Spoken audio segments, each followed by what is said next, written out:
Hello and welcome to YouTube channel. तर आज आतापर्यंत आपण बघतोय की प्रोग्रेशनमध्ये सिक्वेन्स वगैरे काय असते, त्याच्यामध्ये रूल कसा फाइंड करायचा किंवा रूल काय असू शकते ते आपण बघितलं. तर आज आपण स्टार्ट करणार आहे अरिथमॅटिक प्रोग्रेशन. आणि जर तुम्हाला आठवत असेल तर अरिथमॅटिकचं बेसिक अर्थ काय होते, एक तर प्लस करायचं किंवा मायनस करायचं. आणि प्रोग्रेशन आपल्याला ऑलरेडी माहिती आहे. प्रोग्रेशन म्हणजे काय होते, वाढ किंवा कमी.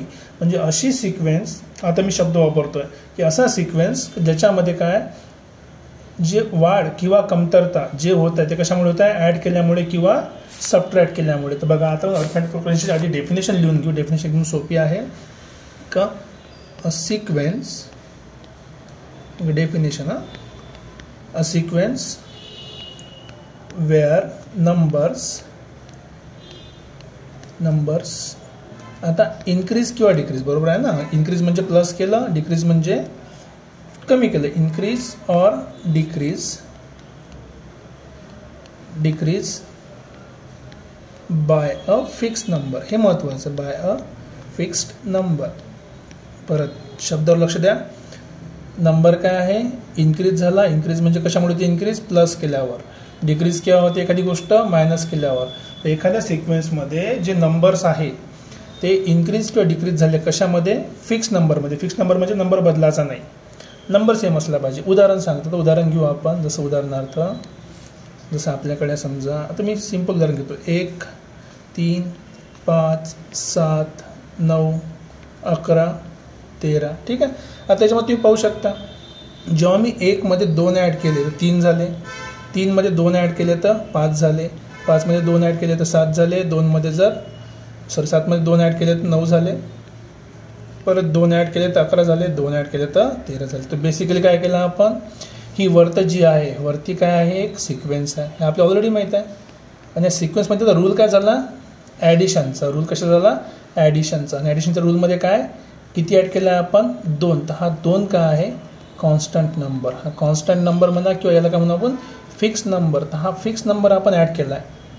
तर जेव्हा कधी अशा सिक्वेन्समध्ये आपण फिक्स नंबर ॲड करतो किंवा कॉन्स्टंट नंबर ॲड करतो, त्याला आपण काय म्हणतो, अरिथमॅटिक प्रोग्रेशन. एकदम सिम्पलच आहे. मग फक्त ॲडच केलं पाहिजे काय नाही. मी डिक्रीज पण लिहिलं आहे, उदाहरण दाखवतो आणखी डिक्रीजसाठी. चला सेम लॉजिक, परत तेच. 13, 11, 9, 7, 5, 3, 1. बघा इथे आपण काय केलं आहे, 13 मधून जर मी 2 कमी केले तर 11 झाले. 11 मधून जर मी 2 कमी केले तर 9 झाले. आणखी 2 कमी केले तर 7 झाले. आणखी 2 कमी केले तर 5 झाले. आणि हे कंटिन्यू सुरूच राहते. तर इथे पण काय झालं, परत हे जे वर्त आहे हे आपलं काय झाला, सिक्वेन्स झाला. आणि इथे काय झालं, परत सबट्रॅक्ट केले 2. आणि हे 2 कसे आहे, आता फिक्स्ड आहे परत. मग हे पण काय झालं, एक अरिथमॅटिक प्रोग्रेशन. तर काही ठिकाणी काय होऊ शकते, हे नंबर कसे राहू शकते, पॉझिटिव्ह निगेटिव्ह आहे ना, पॉझिटिव्ह निगेटिव्ह. आणखी एखादी 0 पण राहू शकते. उदाहरणार्थ जर मी सिरीज लिहिली 4, 4, 4, 4, 4, 4, 4, हे पण काय एक सिक्वेन्स आहे. हा पण काय आहे, एक सिक्वेन्स. आपण बघितलं आहे मागे, हा पण काय सिक्वेन्स. आणि प्रत्येक नंबरमध्ये किती ॲड केला आहे आपण, 0. आता कोणी म्हणू शकतं सर मायनस काऊन नाही केलं 0, प्लस का बरं घेतो, ते पण आपण मी सांगितलं आहे मागच्या लेक्चरमध्ये, तुम्ही बघू शकता. पण नॉर्मली +0 घेतला आहे. तर इथे पण काय आहे, ही काय एक अरिथमॅटिक प्रोग्रेशन आहे. याच्यामध्ये 0 काय आहे, तुमचा फिक्स नंबर आहे जो आपण ॲड करतो प्रत्येक गोष्टीमध्ये. तर बेसिकली हे काय झालं आपलं अरिथमॅटिक प्रोग्रेशन. यात तुम्ही काहीही ॲड करू शकता, काहीही कमी करू शकता, काहीही इन्क्रीज करू शकता. आणखी खूप सारे एक्झाम्पल बघू आपण. चला एक्झाम्पल. ठीक आहे, एक्झाम्पल जसं आपल्याकडे 100 आहे. 100चे 70 झाले, 70चे 40 झाले, 40चे 10 झाले, 10चे -20 झाले. आणि समोरच्या गोष्टी तुम्ही काढू शकता नेहमीसारखंच. परत 100पासून 70 कसे गेले, आपण 30 कमी केले. 70पासून 40 कसे गेले, 30 कमी झाले. आणखी 30 कमी झाले, 30 कमी झाले. तर बेसिकली हे पण काय झालं, एक सिक्वेन्स जिथे काय -30 काय फिक्स्ड आहे. -30 काय फिक्स्ड आहे. एकदम सोपं आहे, काही प्रॉब्लेम नाही. ठीक आहे. आता समजा मी एकदम रॅन्डम काहीतरी असा सिक्वेन्स लिहिला होता ना, असं 5, 5 नंतर 10, 10 नंतर 20, 20 नंतर मग 40, 40 नंतर मग 80. आता इथे बघा परत सिक्वेन्स तुम्हाला दिसू राहिला. हा काय एक सिक्वेन्स आहे, काय परत सिक्वेन्स आहे. पण 5 पासून 10 कसा गेलो आपण, 5 ॲड करू शकतो. पण बघा नंबर एकदम वाढत चालले डबल न. जेव्हा नंबर वाढत जाते तेव्हा ते ॲडिशन राहू शकत नाही, ते मल्टिप्लिकेशन राहील. ठीक आहे, ते पण बघितलं. 2 मल्टिप्लाय केलं याला पण 2 मल्टिप्लाय केलं, याला पण काय आपण 2 मल्टिप्लाय केलं, याला पण आपण काय केलं 2 मल्टिप्लाय. तर इथे काय आहे मल्टिप्लिकेशन केलं आहे. नंबर कसा आहे फिक्स्ड आहे, नंबर कसा आहे फिक्स्ड आहे, पण हे मल्टिप्लाय केलं आहे 2 मध्ये, म्हणून हा अरिथमॅटिक प्रोग्रेशन नाही आहे, हा अरिथमॅटिक प्रोग्रेशन नाही. कारण अरिथमॅटिक प्रोग्रेशनसाठी आपल्याला काय पाहिजे ॲडिशन किंवा सबट्रॅक्शन. तर हा अरिथमॅटिक प्रोग्रेशन नाही. मग हा कुठला प्रोग्रेशन आहे, याला आपण दुसरं नाव देतो, त्याला आपण म्हणतो जिओमेट्रिक प्रोग्रेशन. ते सुद्धा सिलेबसच्या बाहेर आहे, आपल्याला 11th शिकतो आपण ते. पण हा बेसिकली काय जिओमेट्रिक प्रोग्रेशन, अरिथमॅटिक नाही. म्हणजे अरिथमॅटिक प्रोग्रेशनसाठी आपल्याकडे 2 ऑप्शन आहेत, ॲडिशन करा किंवा सबट्रॅक्शन करा. ॲडिशन कॉन्स्टंट नंबरचं असलं पाहिजे, सबट्रॅक्शन पण कॉन्स्टंट नंबरचं असलं पाहिजे. सो मग मी आता थोडीशी 1-2 गोष्टी लिहितो. जर पॉझिटिव्ह नंबर, ठीक आहे, पॉझिटिव्ह नंबर कुठले असू शकते, पॉझिटिव्ह नंबर, जर पॉझिटिव्ह नंबर ॲड केला, पॉझिटिव्ह नंबर मुद्दामून लिहिलं, पॉझिटिव्ह नंबर जर आपण ॲड केला तर व्हॅल्यू काय होते, वाढते ना प्रत्येक नंबरची. तर अरिथमॅटिक प्रोग्रेशन, त्याला आता आपण AP म्हणणार आहे. अरिथमॅटिक प्रोग्रेशन इज इन्क्रीजिंग, वाढणार आहे ना प्रत्येक वेळेस, त्याला काय म्हणून आपण इन्क्रीजिंग आहे. तेच जर समजा थोडंसं आपण जर निगेटिव्ह नंबर ॲड केला, नंबर ॲड करणं म्हणतो प्रत्येक वेळेस मी, सबट्रॅक्ट पण म्हणू शकता तुम्ही, एखादी नंबर सबट्रॅक्ट केला तर अरिथमॅटिक प्रोग्रेशन AP, आता हे काय झालं इज कमी होणार आहे. कमी होणार म्हणजे काय, त्याला डिक्रीजिंग, त्याला आपण काय म्हणतो डिक्रीजिंग. मग आता फक्त AP इन्क्रीज किंवा डिक्रीज होऊ शकते काय, नाही असं कंपल्सरी नाही, फक्त इन्क्रीज किंवा डिक्रीज आपल्यासाठी ऑप्शन नाही आहे. कॉन्स्टंट पण राहू शकतं. तर कॉन्स्टंट राहण्यासाठी हे उदाहरण आहे. या उदाहरणाला आपण काय म्हणू की हे जे आहे ते जे लिहिलं आहे इथे काय, हे एक कॉन्स्टंट AP आहे. हे काय कॉन्स्टंट AP, कारण इथे काय होते प्रत्येक वेळेस फक्त 0 ऑड येऊ राहिला, नंबर बदलते का, ना नंबर वाढत आहे ना नंबर घटत आहे. ते काय झालं एक कॉन्स्टंट AP. आता APचा अर्थ काय समजून घ्यायचं, अरिथमॅटिक प्रोग्रेशन. त्याला आपण काय म्हणणार अरिथमॅटिक प्रोग्रेशनला, आता एक शब्द लिहिणार आपण अरिथमॅटिक प्रोग्रेशनसाठी, this is called as AP. ठीक आहे, स्टँडर्ड प्रोसेस आहे, खूप लोक वापरतात, असंच वापरायला पाहिजे. सो अरिथमॅटिक प्रोग्रेशनला आपण म्हटलं आहे AP. सो इन्क्रीजिंग किंवा डिक्रीजिंग, सरळ नंबर ॲड केला तर वाढेल, कमी केला तर ऑब्व्हियसली. तुम्हाला समजलं असेल काय म्हणायचं आहे. आता नेक्स्ट, आता इन्क्रीजिंग डिक्रीजिंग ही पाहिलं आपण.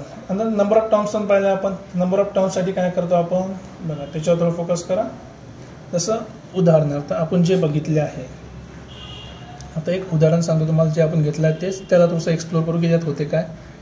सो माझ्याकडे आहे 1, 3, 5, 7, 9 आणि 11 एवढेच करतो मी सध्या. आता सगळ्याला माहीत आहे इथे किती वाढले आहे, 2 वाढले, इथे पण किती वाढले आहे 2 वाढले, इथे पण किती वाढले आहे 2, आणि सेम +2 +2 +2 प्रत्येक टर्ममध्ये झालं. तर आता हा काय झाला एक, हे झालं आपलं AP. मग आता AP झालं, त्याच्यामध्ये काय होतं ते लक्षात देऊ. पहिल्या नंबरमध्ये 2 वाढलं, पण पहिल्यापासून जर मी दुसऱ्या नंबरपर्यंत गेलो तर 2 आणि 2 किती वेळा आले आहे, 2 वेळा 2 आले. पहिल्या नंबरपासून जर मी तिसऱ्या नंबरपर्यंत गेलो तर हा 2 किती वेळा आला आहे, 3 वेळा आला आहे. पहिल्या नंबरपासून जर मी 4 वेळा गेलो तर हा किती आला, 4 वेळा आला ना 2. 1 वेळा, 2 वेळा, 3 वेळा, 4 वेळा. कुठल्या नंबरवर पोहोचलो आपण, 5व्या नंबरवर. लक्षात ठेवा. तर मी इथं काय काय लिहितो आहे, ही आहे माझी फर्स्ट टर्म, ही आहे माझी सेकंड टर्म, ही आहे थर्ड, ही आहे फोर्थ, ही आहे फिफ्थ, हे आहे सिक्स्थ. एक सेकंड, हे आहे सिक्स्थ. तर बघा काय काय होत आहे. तर जर समजा लक्षात द्या कुठली कुठली व्हॅल्यू आहे. 2ला हा 1 टाइम 2 झाला, सरळ 1 टाइम 2. 1 वेळा सेकंड टर्मसाठी 1 वेळा आला 2, नंतर तिसऱ्या टर्मसाठी 2 वेळा 2 आला, चौथ्या टर्मसाठी 3 वेळा 2 आला, 5व्या टर्मसाठी 4 वेळा आला, 6व्या टर्मसाठी 5 वेळा आला. म्हणजे आपण जेवढ्या टर्मपर्यंत चाललो त्याच्यापेक्षा 1 कमी वेळा काय येते, आपला 2 येते.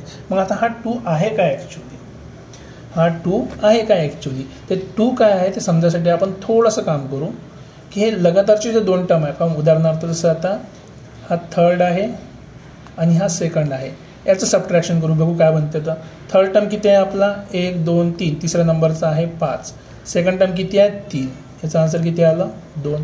क्या बात आहे. ठीक आहे, हे एक भेटलं आपल्याला. आता मी थोडंसं दुसरं चेंज करतो. चला आता मी करतो फोर्थ करतो, त्यातून थर्ड करतो म्हणजे आधीचा. तर फोर्थ टर्म किती आहे आपली 7 आहे, तिसरी टर्म किती आहे 5, 7मधून 5 गेले 2 राहिले. अजून एखादी करून बघा. 6 टर्म मायनस 5th टर्म करून बघा म्हणजे काय झालं इथे बघा. 6 टर्म किती आहे 11, 5वी टर्म किती आहे 9, 9मधून 11 किती आहे 2. चेक करा सगळ्यामधला डिफरन्स कसा आहे सारखा आहे. आता हा डिफरन्स कशाचा आहे लगातार येणाऱ्या टर्ममध्ये. तर बघा जर आपण डेफिनेशन लिहायची आहे, हे डिफरन्स काय कॉमन आहे सगळ्यामध्ये, तर याचं नाव आहे ॲक्च्युली कॉमन डिफरन्स. कॉमन आहे सगळ्यामध्ये कुठल्या टर्ममध्ये त्याला आपण म्हणतो common difference. So common difference त्याला लिहिताना आपण स्मॉल डी लिहितो जो कॉमन डिफरन्स आहे. तर कॉमन डिफरन्स काय इट इज डिफरन्स म्हणजे सबट्रॅक्शन. ठीक आहे, it is a difference between कशाच्यामध्ये 2 लगातारचे नंबर आहे ते. सो बिटवीन 2 लगातार म्हणजे काय होते कॉन्झिक्युटिव्ह, 2 कॉन्झिक्युटिव्ह टर्म्स. जर 2 लगातार टर्मच्या मध्ये जो फरक आहे त्याला आपण काय म्हणतो कॉमन डिफरन्स. त्याला काय म्हणतो आपण कॉमन डिफरन्स. ठीक आहे, कॉमन डिफरन्स काय असते कॉन्झिक्युटिव्ह टर्ममध्ये. इथून आपल्याला एक लॉजिक भेटलं की जर समजा माझ्याजवळ पहिली टर्म असेल, समजा मी स्टार्ट करतो आता, जर माझ्याकडे पहिली टर्म आहे so A1 is first term. आता बघा काय सुरू आहे फर्स्ट टर्म, वरचं लॉजिक अप्लाय करणार आहे आपण. A1 जर माझी पहिली टर्म आहे अँड कॉमन डिफरन्स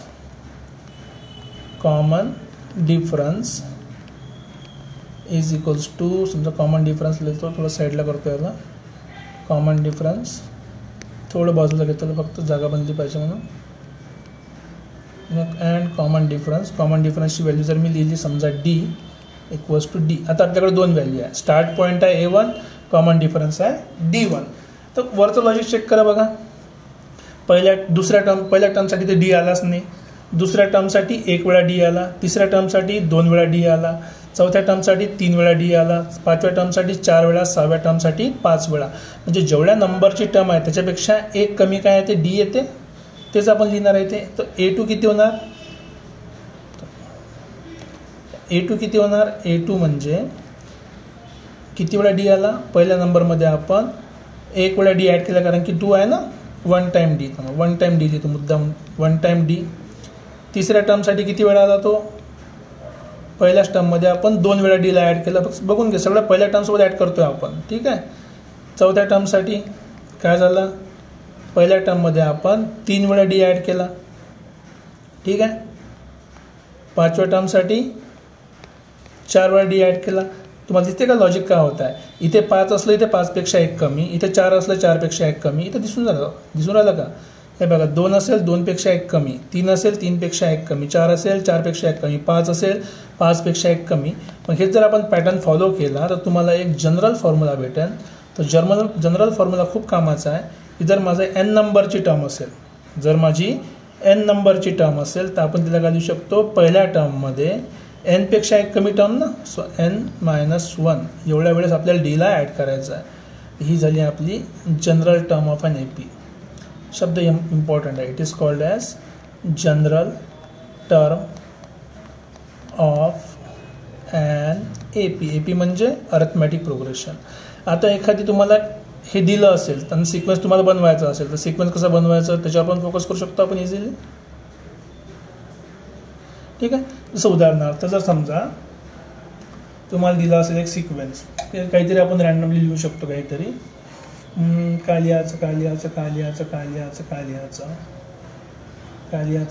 समजा एखादी उदाहरणार्थ घेऊ आपण की आपला स्टार्टिंग पॉईंट समजा आपण घेतलं तर A1 इज इक्वल्स टू 10 आणि D इज इक्वल्स टू 2. आता +2 आहे. मग सिरीज बनवण्यासाठी काय करावं लागेल, दुसऱ्या टर्मसाठी 1 वेळा ॲड करावं लागेल. सो 10 + 2 किती झाले 12. तिसऱ्या टर्मसाठी 10 + 2 वेळा 2 आला पाहिजे, तर 10 + 2 × 2 4 किती झाले 14. चौथ्या टर्मसाठी काय होणार, 10 + 3 वेळा D येणार, सो 3 × 2 सो 10 + 6 किती झाले 16. ठीक आहे, आणि 5व्या टर्मसाठी इज इक्वल्स टू 10 + 4 वेळा D, हा झाला 10 + 8 = 18 आणि वाढत राहील. तर बसा आपल्याला बघा कुठून स्टार्ट भेटलं A1 पासून. तर 10 पहिला नंबर आहे, दुसरा 12 आला, तिसरा 14 आला, 16 आला, 18 आला आणि इथं तुम्ही चेक करू शकता लॉजिक तेच आहे. प्रत्येक नंबरमध्ये किती ॲड केला आपण 2 ॲड केला. जर ॲड करणारा नंबर कॉन्स्टंट असेल त्याला आपण काय म्हणतो AP म्हणतो. दिस इज युअर गिवन AP. हेच AP तुम्हाला काढायची होती. म्हणजे जर फक्त डीच्या फॉर्ममध्ये लिहायचं असेल मला, जर फक्त मला डीच्या फॉर्ममध्ये लिहायचं असेल सो AP कसं लिहायची. सो AP लेट AP म्हणजेच काय होते arithmetic progression with A1 is a first term and D is a common difference. लिहायची गरज आहे का. बरं ठीक आहे, तर लिहून टाकतो. हे तुमचं काय झालं common difference, right. This is your common difference. आणि हा तुमचा काय झाला, हा तुमचा फर्स्ट टर्म. तर फर्स्ट टर्म आणि कॉमन डिफरन्स यूज करून आपण काय करू शकतो नवीन AP बनवू शकतो.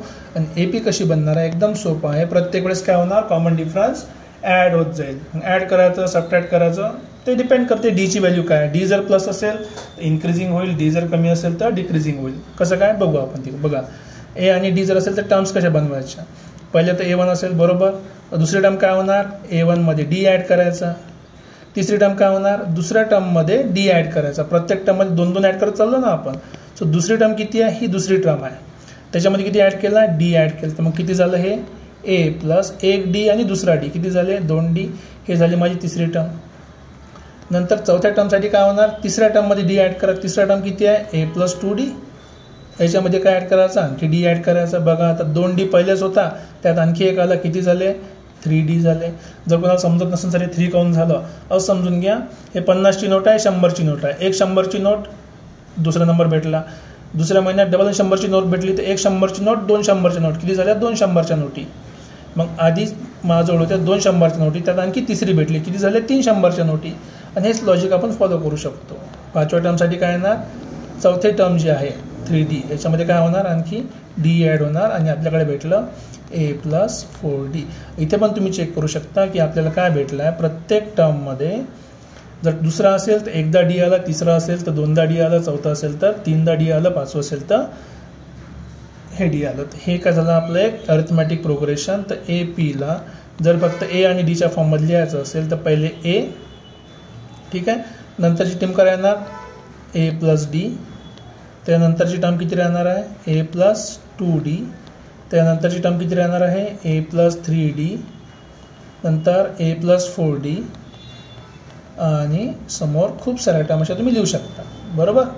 जेव्हापर्यंत तुम्ही ॲड करत जाल तेव्हापर्यंत तुमची AP बनतच राहील. ॲक्च्युली हे तुमचं काय झालं आहे एक अरिथमॅटिक प्रोग्रेशन ज्याच्यामध्ये तुम्हाला A माहिती आहे आणि तुम्हाला काय माहिती आहे D माहिती आहे. आता याचं उदाहरण आपण 2 उदाहरण घेऊ सिंपल ना. मी डायरेक्ट लिहितो, थोडंसं सिम्प्लिफाय करायचं काम करतो डायरेक्ट लिहून. ठीक आहे 2 पार्ट केले.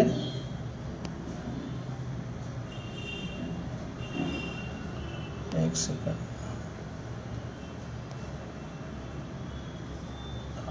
ठीक आहे, पहिली कंडिशन आपण घेऊ. सो इफ स्टार्ट पॉईंट सेमच ठेवू आपण. इफ 10 पासून स्टार्ट करू. इफ A = 10 म्हणजे सुरुवात आणि D = आपण जो आधी घेतला आहे +2. ठीक आहे पॉझिटिव्ह आहे. ठीक आहे, तर बघा पहिली टर्म किती होणार A म्हणजे 10, दुसरी टर्म किती होणार A + D. So A + D असायला पाहिजे दुसरी टर्म. A + D किती होणार ते 10 + 2 किती झाले 12. तिसरी टर्म किती होणार A + 2D. सगळं आपण ऑलरेडी केलं आहे. सो 10 + 2 × 2 हा झाला 10 आणि 4 14. A + 3D जर करायचं असेल तर हा झाला 10 + 3 × 2 हा झाला 16. आणि A + 4D आपण केलं तर आपल्याला पाचवी टर्म भेटली 10 + 4D. D म्हणजे 2, 4 2 8, 8 आणि 10 18 आणि 16. तर आपल्याला बघा सिरीज काय भेटली आहे 10 नंतर 12, 12 नंतर 14 नंतर 16 नंतर 18 आणि 16. तर बघा हे D कशी आहे हे आहे इन्क्रीजिंग AP. हे कशी आहे इन्क्रीजिंग AP. का बरं इन्क्रीजिंग AP आहे. इन्क्रीजिंग AP का बरं आहे कारण याच्यात काय D is positive. D positive आहे म्हणून ही का झाली increasing AP. D is positive तर AP का झाला इन्क्रीजिंग. ठीक आहे. डी इज पॉझिटिव्ह म्हणून हे काय झालं, इन्क्रीजिंग AP. सेम लॉजिक इथं अप्लाय करून बघा. काहीतरी म्हणजे काय, सेम लॉजिक, नवीन काही करायचं असं काही नाही आहे. तेच लॉजिक फक्त तुम्हाला फॉलो करायचं असते आणि तेच लॉजिक आपण करू शकतो. बघा इथे काय करू आपण, आता नंबर तोच ठेवणार आहे, तेच नंबर ठेवणार आहे. So if A is equals to 10 आणि आता D इज इक्वल टू ठेवला आहे -2. परत ॲडच करणार आहे मी, लक्षात ठेवा. प्लस मायनसचा रूल तुम्हाला माहीत असेल. सुरुवात आपण A पासून केली तर A equal to 10. So A plus D करायचं आहे आता दुसऱ्या टर्मसाठी. सो A प्लस A म्हणजे किती, सॉरी 10 प्लस D किती आहे -2, म्हणजे प्लस इंटू मायनस होते, तर 10तून 2 गेले 8 राहिले. A प्लस 2D करायचं आहे तिसऱ्या टर्मसाठी. सो 10 प्लस 2 इंटू D किती आहे -2. हमेशा निगेटिव्ह नंबर ब्रॅकेटमध्ये लिहायचा जर तुम्हाला माहिती असेल तर. सो 2 इंटू 2 4, 10तून 4 गेले 6 राहिले. A प्लस 3D करून बघा.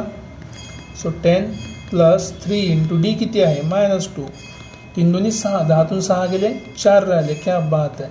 आणि A प्लस 4D करायचं असेल तर पाचवी टर्म आहे.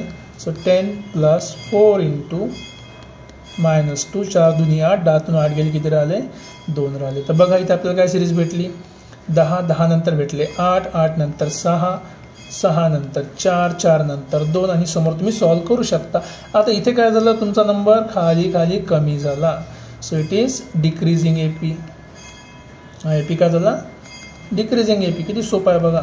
नंबर पॉझिटिव्ह असला ॲड केला तर वाढला AP, जर निगेटिव्ह असेल तर AP काय झालं, डिक्रीज झालं. So D is negative. ठीक आहे. लिहायची पद्धत थोडीशी अशी लिहिली आहे मी, पॉझिटिव्ह आणि निगेटिव्हसाठी. D is positive, D is negative. अशा प्रकारे आपण आरामात कॉमन डिफरन्स यूज करून सांगू शकतो की हा AP आहे की नाही. AP असेल तर सॉल्व्ह कसं करायचं गिवन टर्म्सपासून, त्याची खासियत काय आहे, आणि AP चेक करायसाठी डिफरन्स काय राहू शकते, पॉझिटिव्ह राहू शकते, निगेटिव्ह राहू शकते. परत कन्फ्युजन ठेवू नका. तुमचं AP किंवा AP जे आहे ते फक्त नंबर असले पाहिजे असं नाही, फ्रॅक्शन पण राहू शकते. इंटिजर असले पाहिजे असं नाही, फ्रॅक्शन राहू शकते, 0 राहू शकते. तर ठीक आहे. आता आपण सगळ्या गोष्टी एका ठिकाणी मिक्स करून लिहूया. काय करायचं मिक्स करून लिहून. सो पहिली गोष्ट, जे तुम्हाला कुठल्या टाईपचे क्वेश्चन राहू शकतात. Number 1, check if given sequence is AP. If given sequence is AP, तर AP आहे की नाही चेक करायचं पहिलं काम असते. त्यात आपण 2-3 उदाहरण बघूया. पहिलं उदाहरण एकदम सोपं. ठीक आहे. पहिलं उदाहरण आपण बघूया, सोपं. उदाहरणार्थ चलो पहिला नंबर A. सो पहिला नंबर A समजा. नंबरचा सिक्वेन्स मी घेतला काहीतरी, समजा आता घेऊ आपण, चला 2 4 6 8. आता AP आहे की नाही चेक करायसाठी काय करायचं, कॉन्झिक्युटिव्ह टर्मचा डिफरन्स पाहिजे AP साठी. तर कॉन्झिक्युटिव्ह टर्मचा डिफरन्स, कॉन्झिक्युटिव्ह टर्म म्हणजे काय होते चेक करायचं. कॉन्झिक्युटिव्ह म्हणजे आता ही फर्स्ट टर्म आहे लिहासाठी पेपरमध्ये, हा फर्स्ट टर्म आहे, सेकंड टर्म आहे, थर्ड टर्म आहे, फोर्थ टर्म आहे. ठीक आहे. किंवा तुम्ही याला असं पण लिहू शकता की A1 is equals to 2, A2 is equals to 4, A3 is equals to 6, A4 is equals to 8. म्हणजे लगातार चेक करा side by side. So difference काढायसाठी सो A2 मायनस A1 करा. A2 minus A1, 4 minus 2 is equals to 2. A3 minus A2 करा, कारण consecutive पाहिजे. So आता झालं 6 मायनस 4 किती झाले 2. A4 मायनस A3 करा, तुम्हाला भेटलं आता काय A4 नंबर आहे 8 मायनस A3 आहे 6 2. इथं तुम्हाला काय भेटलं, हा डिफरन्स सेम आहे. सो आपण काय लिहू शकतो, therefore A2 minus A1 is equals to A3 minus A2 is equals to A4 minus A3. So therefore difference of consecutive numbers लिहायचं कसं ते पण सांगतोय मी. Therefore difference of consecutive terms is same. किती आहे, that is 2. So therefore given sequence is AP. बघा किती सोपा क्वेश्चन आहे. गिवन सिक्वेन्स काय झाला आपला AP झाला. कोणाला काही प्रॉब्लेम नसेल असं मी आशा करतो. सोपासा क्वेश्चन आहे. ठीक आहे. दुसरं चेक करूया काहीतरी.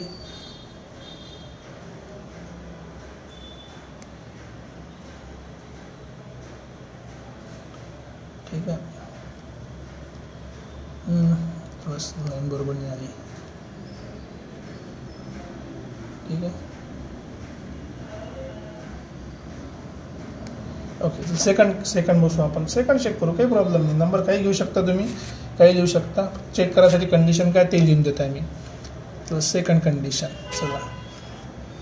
ओके, सेकंड कंडिशन काही पण राहू शकते, काही फरक पडत नाही. जर समजा आपण लिहिलं 0, नंतर आहे -4, नंतर आहे -8, नंतर आहे -12 आणि मग डॉट डॉट डॉट. परत स्टेप वाईज. पहिली टर्म किती आहे 0, दुसरी टर्म किती आहे -4, तिसरी टर्म किती आहे -8, चौथी टर्म किती आहे -12.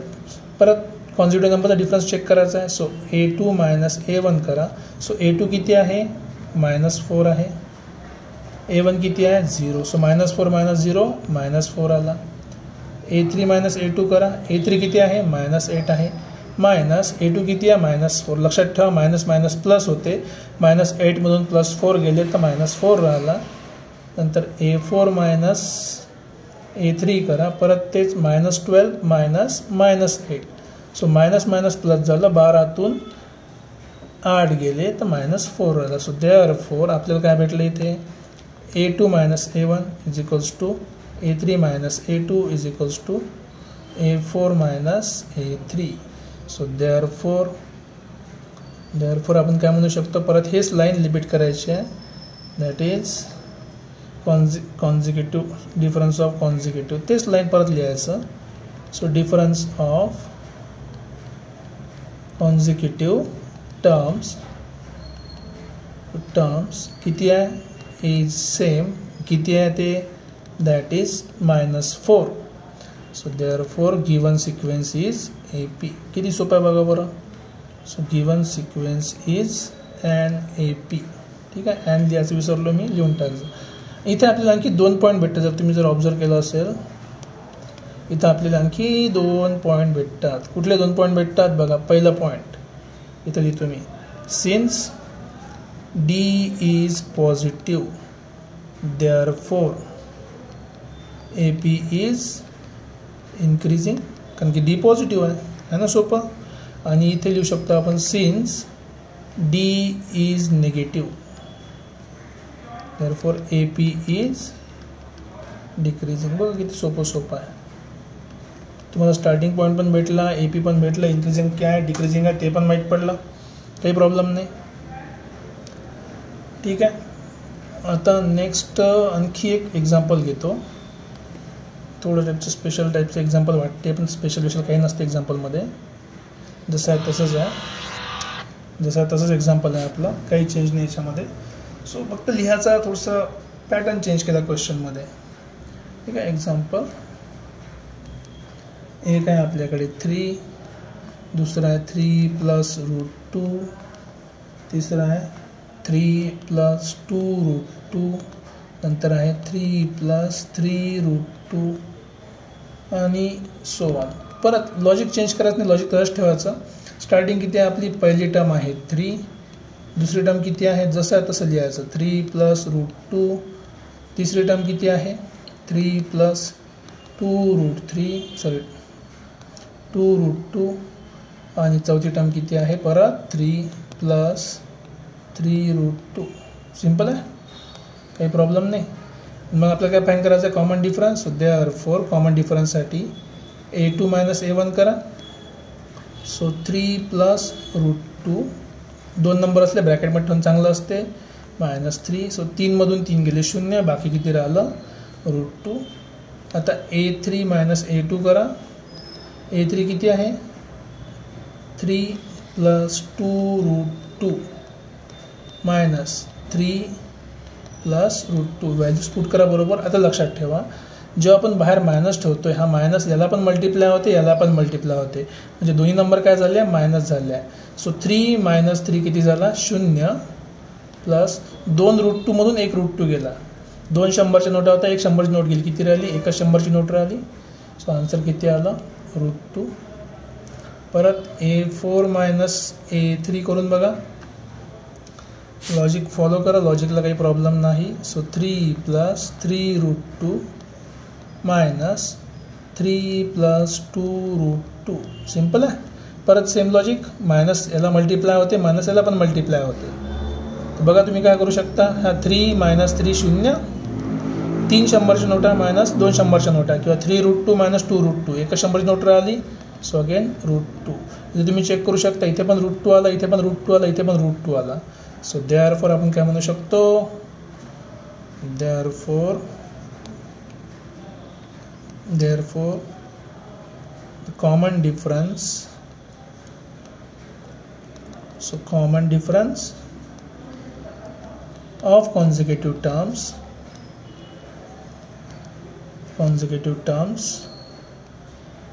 is same,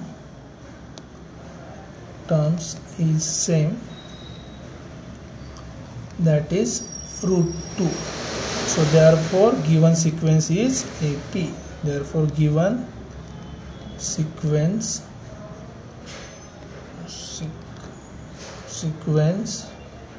is an, आता एक शब्द यूज करतो मी,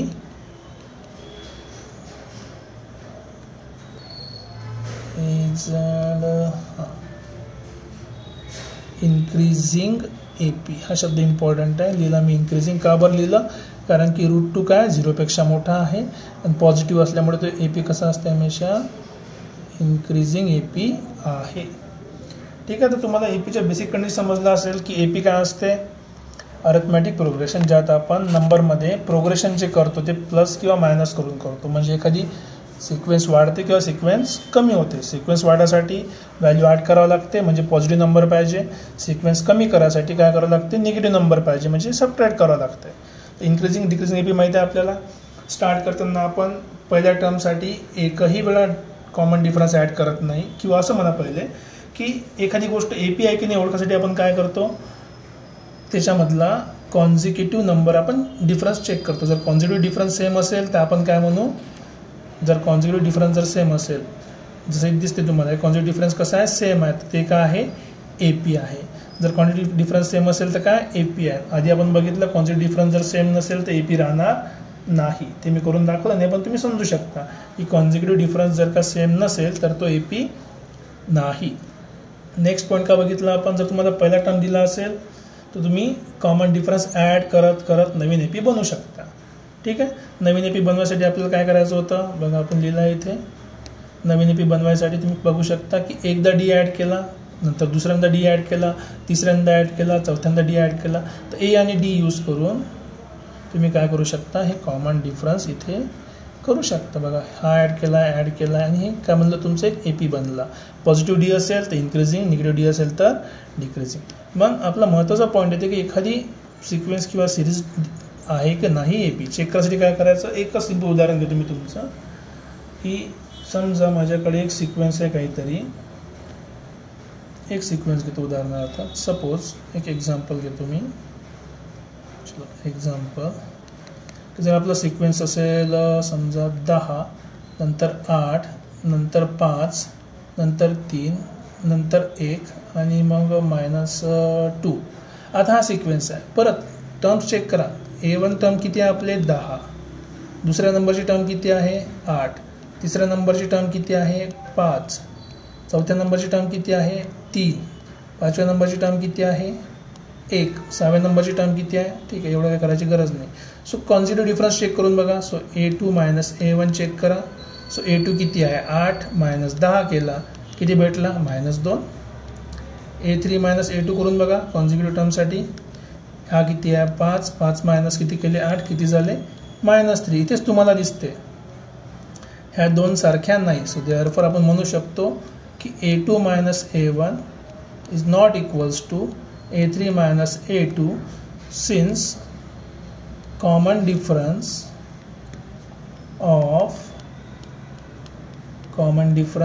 ऑफ कुठले टर्म्स आहे, consecutive terms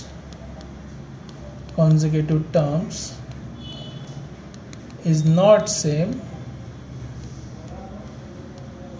therefore given sequence is not an AP.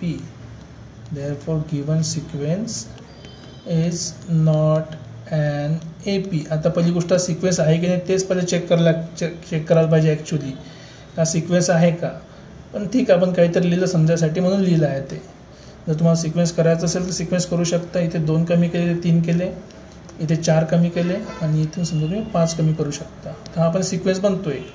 इथे 2 कमी केले, 3 कमी केले, 4 कमी केले तर 1 आला, 5 कमी केले तर -4 होते. जर तुम्ही असं सिक्वेन्स केलं तर हा तर सिक्वेन्स झाला. ओके, सिक्वेन्स तर झाला आहे हा. तर सिक्वेन्स जर का झाला, पण त्याचा आपण जर कॉमन डिफरन्स चेक केला तर आपल्याला कॉमन डिफरन्समध्ये दोघांचाही कॉमन डिफरन्स कॉन्जुगेट टर्मचा सेम भेटलेला नाही, म्हणून आपण त्याला काय म्हटलं आहे, त्याला काय म्हटलं आहे, नॉट ॲन AP. सॉरी, ठीक आहे. एवढं सोपं आहे आपल्यासाठी, काही टेन्शन नाही आहे. तुम्ही एक एक काम करत चला की फक्त कॉमन डिफरन्स चेक करत करा. बघा हे पण सेम नाही आहे. असं नाही की सगळ्या ठिकाणी असेल, एक जरी ठिकाण चुकलं आपलं तरी तो AP बनत नाही, हे लक्षात ठेवा. एक जरी आपलं जर समजा चुकलं आपलं तर तो AP बनत नाही. इथे तुम्हाला पॅटर्न दिसतो आहे की प्रत्येकमध्ये आपण एकदा -2 केला, एकदा -3 केला, एकदा -4 केला, एकदा -5 केला, नेक्स्ट टाईममध्ये काय होणार, -6 होणार. बरोबर आहे, पॅटर्न आहे, पण याच्यामध्ये कॉमन डिफरन्स आहे कॉन्जुगेट टर्मचा सेम नाही, म्हणून हे काय AP नाही. मी आशा करतो तुम्हाला कन्सेप्ट समजला असेल आणि तुम्हाला AP मध्ये काही डाऊट राहणार नाही. असेल तर तुम्ही कमेंट सेक्शनमध्ये लिहू शकता. आवडलं असेल तर लाईक, शेअर आणि सबस्क्राईब करा. भेटूया नेक्स्ट लेक्चरमध्ये, जिथे आपण बघूया अनेक टर्म ऑफ AP कशी काढायची आणि त्यानंतर मग सम कशी करायची. See you in next lecture. Take care. Bye bye.